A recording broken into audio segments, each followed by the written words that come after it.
Hello everyone, how are you doing? This is MD Tech here with another quick tutorial. In today's tutorial, I'm going to show you guys how to resolve if you're coming across an internet issue on your Windows 10 or Windows 11 computer where it says that not connected, no connections are available. So this should hopefully be a pretty straightforward process here, guys. And without further ado, let's go ahead and jump right into it. So first thing I recommend doing would be to open up the search menu and type in CMD. Best match, come back with command prompt, go ahead and right click on it and select run as administrator. If you receive a user account control prompt, go ahead and select yes.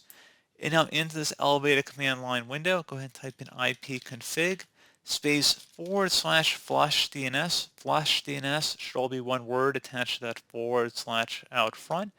Go ahead and hit enter on your keyboard.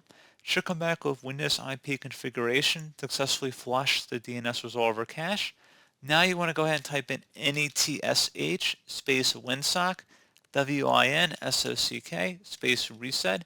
Again, exactly how you see it on my screen, and then hit enter.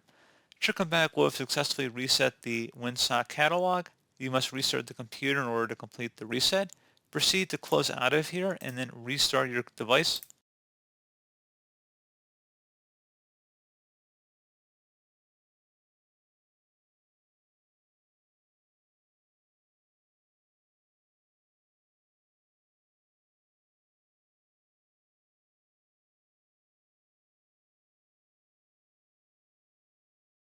And then once that's done, attempt to access the internet again, and hopefully your issue has been resolved. One further thing we can attempt as well is to do a complete network reset, which will set our network adapters back to default settings.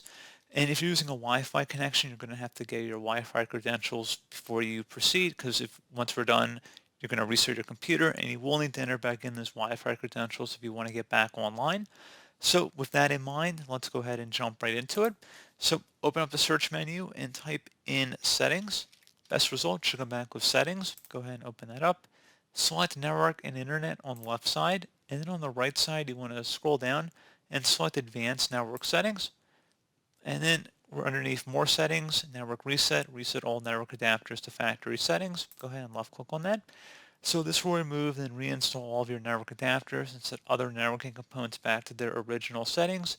You might need to reinstall other networking software afterwards, such as VPN client software or virtual switches. Your PC will be restarted. Select the Reset Now button. Are you sure you want to reset your network settings? Select Yes.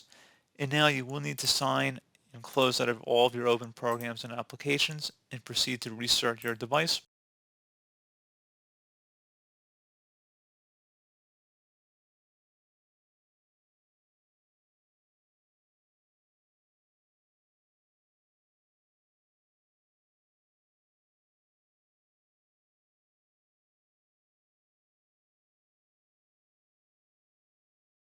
And hopefully your issue should have been resolved at this point. So as always, thank you guys for watching this brief tutorial. I do hope I was able to help you out, and I do look forward to catching you all in the next tutorial. Goodbye.